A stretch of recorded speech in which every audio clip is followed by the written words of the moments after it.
네, 안녕하세요. CGSI의 최인석 대표 파트너입니다.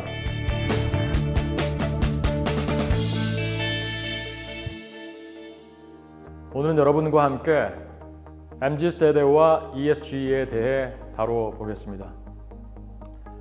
먼저 MZ세대의 정의와 특성을 그들의 가치관과 시각을 중심으로 살펴보겠습니다. MZ세대는 1980년대 초에서 2000년대 초에 출생한 밀레니얼 세대와 1990년대 중반에서 2000년대 초반에 출생한 Z세대를 통칭해서 말합니다. 이들은 디지털 기술에 능하고 온라인 문화에 익숙한 세대입니다. 일반적으로 일과 삶의 균형을 중시하고 가치와 신념에 따라 행동하길 원합니다. MZ세대의 가치관과 시각에 대해 구체적으로 살펴보겠습니다.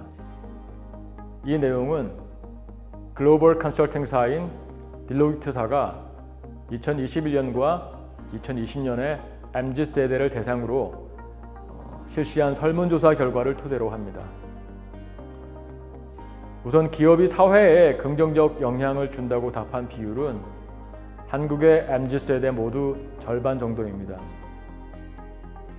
기업이 이익 추구 외에 다른 목표가 전혀 없다는 데에도 MZ세대 모두 절반 정도만 동의했습니다.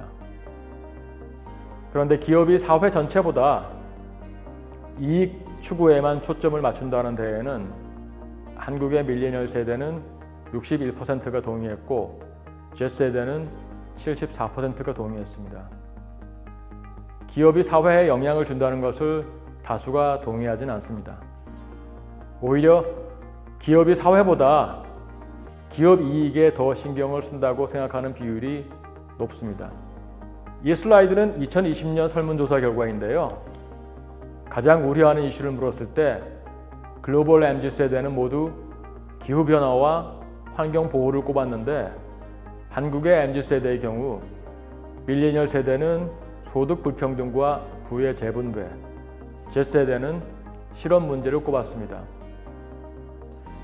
이들 세대들이 한국에서 불평등과 실업의 문제를 심각하게 우려하고 있다는 것을 보여줍니다.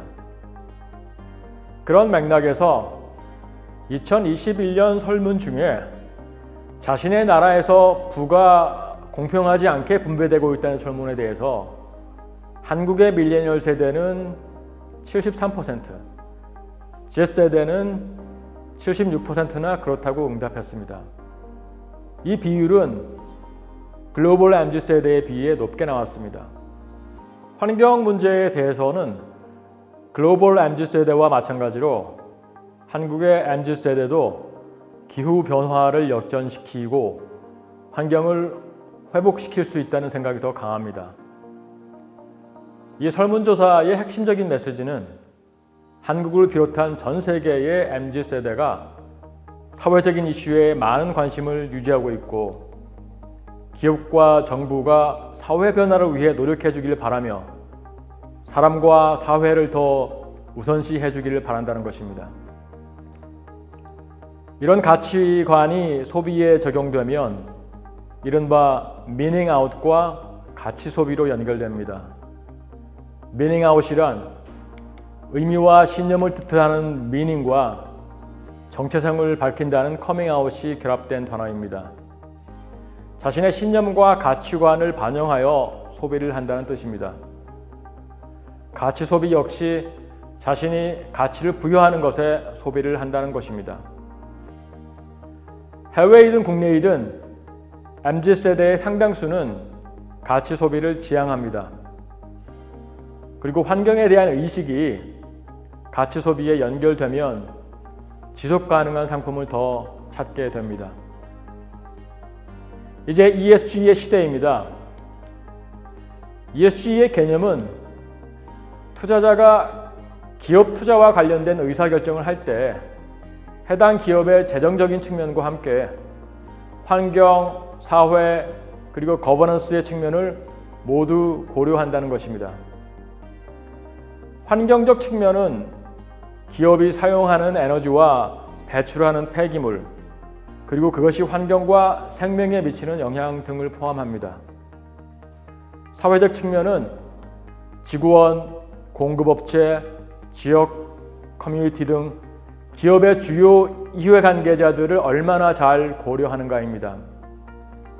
거버넌스는 지배구조라는 의미로 기업의 의사결정이나 외부 이해관계자들에게 대응할 때의 관행이나 절차, 시스템을 의미합니다. 투자자가 투자를 결정할 때 기업의 재무적 측면 외에 다른 측면도 본다는 것은 투자한 기업들이 그런 부분에서 문제가 있으면 수익 창출에 영향을 받고 결과적으로 투자자들에게 피해를 준다고 보기 때문입니다. 다음은 ESG의 배경과 주요 특징들을 살펴보겠습니다. 여러분 혹시 이분이 누군지 아십니까? 네, 코피 아난 전 UN 사무총장이십니다. 이분이 ESG가 투자 영역에서 체계적으로 자리 잡도록 물꼬를 트신 분이십니다. 2000년대 초반 유럽 국가들의 연금, 기금 운영 기관들을 중심으로 해서 ESG와 관련된 정보 공시를 의무화하기 시작했습니다. 코피 아난 전 사무총장은 세상을 변화시키는 데는 비즈니스 주체들의 도움이 필요하다고 인식하고 1990년대 후반부터 2000년대 초반까지 투자기관과 기업들과 함께 머리를 맞대고 논의를 해나갔습니다. 2004년에 주요 글로벌 기업들의 CEO들과 함께 사회적으로 긍정적인 변화를 만들기 위해서는 ESG의 요소가 중요하고 이것이 지속 가능한 기업을 만든다는 데 서로 동의했습니다. 그래서 나온 것이 2004년 UNGC와 20여 개의 금융기관이 공동으로 작성한 Who Cares Wins라는 보고서입니다. 이 보고서에서 기업의 ESG 성과가 중장기적인 가치 창출 능력을 효과적으로 보여줄 수 있다고 제시하였습니다. 유엔은 이 보고서를 발전시켜서 2006년에 사회적 책임 투자 원칙 PRI를 만들었습니다. 이 PRI의 수입으로 ESG가 본격적으로 확산되기 시작했습니다. 보셨다시피 ESG의 출발점은 자본시장의 투자기관, 투자자들입니다. 투자자들이 투자할 대상 기업을 분석하고 선정할 때 ESG 요소를 반영해서 하는 것이 골자입니다. ESG를 반영하는 기업이 사회적으로 좋은 영향을 미칠 수 있다는 전제입니다. 그런데 투자자들이 ESG를 반영할 투자 대상 기업을 고를 때 얼마나 어떻게 반영했는지를 확인해야 되겠죠. 그래서 나온 것이 ESG 평가 지표입니다. 다양한 평가 지표들이 등장하기 시작했는데 글로벌 기관 투자자들이 가장 많이 참고하는 대표적인 글로벌 평가 지표는 MSCI 평가 지표입니다. 국내에도 ESG 평가 기관이 있는데 대표적인 기관이 한국기업지배구조원과 서스틴베스트입니다. 그러면 ESG의 핵심은 무엇일까요? 바로 정보 공개입니다. 투자자들이 투자 관련 의사결정을 내릴 때 기업이 ESG 요소를 얼마나 어떻게 반영하고 있는지 알려면 기업들이 이와 관련된 정보를 일정 수준 공개해야 합니다. 앞서 얘기했듯이 2000년대 초반부터 유럽 국가들의 연기금 투자기관들은 기업들의 ESG 정보 공시를 의무화하기 시작했습니다. 우리나라도 2025년부터 단계적으로 상장 기업들이 관련 정보를 공시하도록 예정되어 있습니다. 그럼 ESG의 한계 또는 문제는 무엇일까요? 바로 ESG의 평가 기준과 지표가 표준화되지 않았다는 것입니다. 평가 기관마다 각각의 주안점과 목적이 달라 표준화되는 것이 어렵습니다. 이런 ESG가 최근 몇 년간 급부상했는데요. 그 배경을 살펴보겠습니다. 최근 ESG가 부상하게 된 배경에는 환경 문제와 사회 문제의 부상이 큽니다. 기후변화와 환경오염의 문제에 대해 각국 정부들이 적극적으로 대응하기 시작하면서 기업들이 환경에 대응하는 방식과 수준도 주목을 받습니다. 전 세계적으로 양극화와 빈부격차가 확대되고 인종차별 등의 사회적 문제가 커지면서 기업들도 영향을 받게 됩니다. 앞으로 ESG의 확산과 전개 방향에 대해 영향을 미치는 가장 대표적인 두 가지 동력은 정부의 규제와 정책, 그리고 점점 영향력을 갖고 부상하고 있는 MZ세대라고 할 수 있습니다. 이 둘은 기업들에게 가장 중요한 이해관계자이고 앞으로 그 중요성과 영향이 더 커질 것입니다. 주요한 나라들은 그린 뉴딜, 탄소 배출량 규제, 재해보호법 등 환경 문제와 사회 문제에 대응하기 위한 정책과 법들을 새로 내놓고 있고 이는 기업들의 경영 활동에도 중대한 영향을 미칩니다. 그리고 이런 정책들을 촉구하고 지지하는 집단이 바로 MZ 세대들입니다. 이런 변화를 자본주의의 프레임이 변화하는 것으로 해석하기도 합니다. 기업들은 그들의 주인인 주주들의 이익을 추구하기 위해 노력하는 것이 당연시되던 것이 이제는 기업의 이해관계자들을 배려하는 것이 더 중요하다고 얘기합니다. 주주 자본주의가 이해관계자 자본주의로 변화하고 있습니다. 이제 지속가능한 세상을 만들기 위해서는 이해관계자들을 고려하는 원칙을 만들고 실천해야 한다고 얘기합니다. 그리고 이를 위한 학문적이고 이론적인 연구도 진행되고 있습니다. 이런 분위기를 반영해서 기업들도 대응하고 있습니다. 2019년 8월에 미국 내의 주요 대기업들의 이익단체인 비즈니스 라운드테이블에서 181명의 CEO들이 기업의 목적이 이해관계자들에게 헌신하는 데 있다고 선언했습니다. 이는 1970년 밀턴 프리드먼이라는 학자가 비즈니스의 목적이 주주들을 위한 수익 창출에 있다고 선언하고 기업들은 이를 당연하게 생각해 온 지 50년 만의 반전입니다. 이제 다양한 이해관계자들이 기업들에게 ESG와 관련된 요구를 하고 있습니다. 투자자들은 기업들에게 ESG를 적극적으로 반영하라고 요구하고 있고 고객들 역시 기업들이 ESG를 고려해야 한다고 말합니다. 정부는 ESG와 관련된 규제나 정책들을 강화하고 있습니다. 기업의 신용 등급을 평가하던 신용평가사들도 이제 기업 신용평가에 ESG 요소를 반영하겠다고 합니다. ESG는 처음에 투자자들이 의사결정을 할 때 반영하던 요소로 출발했지만 이제는 기업들이 경영활동 전반에 반영해야 하는 필수 요소가 되었습니다.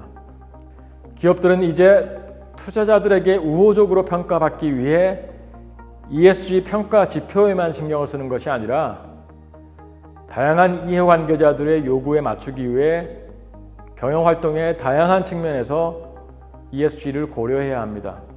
우선 ESG를 경영 전략 전체에 반영하고 공급망 내에 있는 협력업체들의 ESG도 신경 써야 하며 마케팅과 CSR에서도 ESG가 반영되어야 합니다.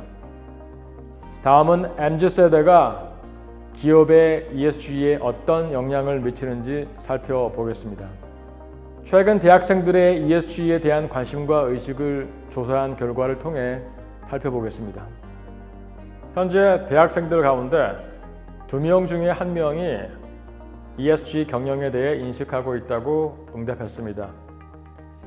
이제 ESG가 확산되기 시작하는 단계라 아직 이 세대가 완전히 인식하지는 못하는 것으로 보입니다. 그러나 ESG를 알고 있는 대학생들은 제품을 구매할 때 78.1%가 ESG 경영 유무를 살핀다고 응답해서 ESG에 대한 인식이 곧 소비 행위에 큰 영향을 미치는 것으로 나타났습니다. ESG 경영을 하고 있는지를 살피는 이유는 사회적 문제에 대해 기업이 책임을 져야 하고 개인의 힘만으로는 해결할 수 없다는 인식이 대다수였습니다. 우리나라 기업들이 ESG 경영을 잘하고 있는지에 대해서는 대부분이 아직 초기 단계라 유보적이다라는 입장을 보였습니다. 이 설문 결과에서도 잘 나타난 것처럼 MZ세대는 사회적 변화와 개선을 위해서는 개인의 책임도 중요하지만 이제 기업이 더 큰 책임을 져야 한다고 요구하고 있습니다. 기업들이 이런 MZ세대의 생각과 주장에 관심을 기울여야 하는 이유는 이들이 다양한 형태의 이해관계자 역할을 하고 있기 때문입니다. 이들은 기업의 활동과 행태를 관찰하면서 잘하고 있는 기업은 돈줄을 내주면서 응원하고 나쁜 기업은 즉시 응징하는 행태를 보입니다. 고객으로서의 MZ세대는 지향하는 가치에 맞게 소비합니다. 그리고 직원으로서의 MZ세대는 부당한 것에 항의하고 필요한 것을 요구하며 자기 목소리를 내는데 주저하지 않습니다. 그러면 이런 중요한 이해관계자로서의 MZ세대들의 요구와 행위에 대해 기업들은 어떻게 대응해야 할까요? 현재 기업들의 대응 행태를 보면 주로 환경 문제에 초점을 두고 대응하고 있습니다. 왜냐하면 환경적 측면의 활동이나 변화가 가시적으로 잘 드러나기 때문입니다. 그런데 앞으로 ESG의 무게중심은 소셜적으로 더 기울 것으로 예상됩니다. 우선 인권, 평등, 다양성 등 MZ세대가 중요시하는 가치가 사회적으로 더 확산되고 있습니다. 그리고 MZ세대는 자신들이 몸담고 있는 조직이나 외부의 이해관계자들에게 이런 가치들이 적용되어야 한다고 요구합니다. 사회공헌 활동의 프레임과 방식도 이에 맞춰 변화해야 합니다. 따라서 기업들은 ESG에 대해 수동적으로 받아들이지 말고 이를 전향적이고 적극적으로 수용해야 합니다. ESG를 의무적으로 해야 하는 것으로 인식하는 대신 ESG를 잘하는 것이 경쟁력을 높인다고 인식해야 합니다. 그리고 겉으로 보이는 것만 포장하지 말고 ESG를 경영 전반에 내재화하고 진정성을 높여야 합니다. 또한 한국에서 MZ세대가 가장 우려하는 이슈인 분배와 양극화, 그리고 실업 문제와 같은 사회 문제에 적극적으로 대응한다면 중요한 이해관계자이자 현재와 미래의 핵심 고객인 MZ세대로부터 큰 호응을 얻을 것입니다. 이제 ESG는 기업의 지속적인 성장과 발전을 위한 필수적인 조건이자 기반입니다. 마지막으로 ESG를 잘하면서 어떻게 이를 경쟁 우위 요소로 활용할 수 있는지 살펴보겠습니다. ESG를 잘하는 것이 곧 차별화와 경쟁력 제고에 도움이 됩니다. 성장의 측면에서 볼 때 ESG를 잘하면 더 지속 가능한 상품을 만들어 이에 호응하는 더 많은 고객들을 유치할 수 있습니다. 고객뿐 아니라 정부나 규제기관 같은 이해관계자들이 이런 상품에 호의적이면 기업은 필요한 자원을 얻는데 더 유리할 수 있습니다. 그리고 규제 완화를 통해서 전략적으로 유리한 입지를 확보할 수 있고 지원금이나 정부의 지원을 확보하는 데도 도움이 됩니다. 기업 내에서 에너지 소비를 줄이면 비용을 절감할 수 있습니다. 그리고 더 지속 가능한 상품은 이를 만드는 직원들의 자부심과 사기를 높여서 생산성도 높아집니다. 그리고 외부의 우수한 인재들을 유치하는 데도 도움이 됩니다. 생산성이 높아지고 더 많은 수익이 확보되면 지속 가능성이 높은 시설에 추가 투자할 수 있고 이런 과정의 선순환을 통해서 기업의 가치와 지속 가능성도 높아집니다. ESG를 잘 반영하는 기업이 경쟁력이 더 높다는 결과가 이미 나오고 있습니다. 경영 컨설팅사인 맥킨지에 따르면 경영진의 구성원들이 문화적, 인종적으로 다양할 경우 경쟁사보다 33%나 더 높은 실적을 보였다고 합니다. 그리고 ESG의 경쟁력은 고객들의 행태도 변화시킵니다. 앞서 설문조사에서 ESG 경영에 대해 알고 있는 대학생들 가운데 10명 중 8명이 ESG 경영을 하는 기업의 제품에 더 높은 가격을 지불할 의사가 있다고 응답했습니다. 이제 ESG는 시대적인 요청입니다. 그리고 현재와 미래의 핵심 고객인 MZ세대들은 점점 더 기업들에게 ESG를 잘 반영해 줄 것을 요청하고 있고 앞으로 이런 트렌드는 더 확산될 것입니다. 기업이 지속적으로 성장 발전하기 위해서는 이를 적극적으로 수용하고 대응해야 합니다. 네, 이상 MZ세대와 ESG에 대한 강의를 마치겠습니다. 감사합니다.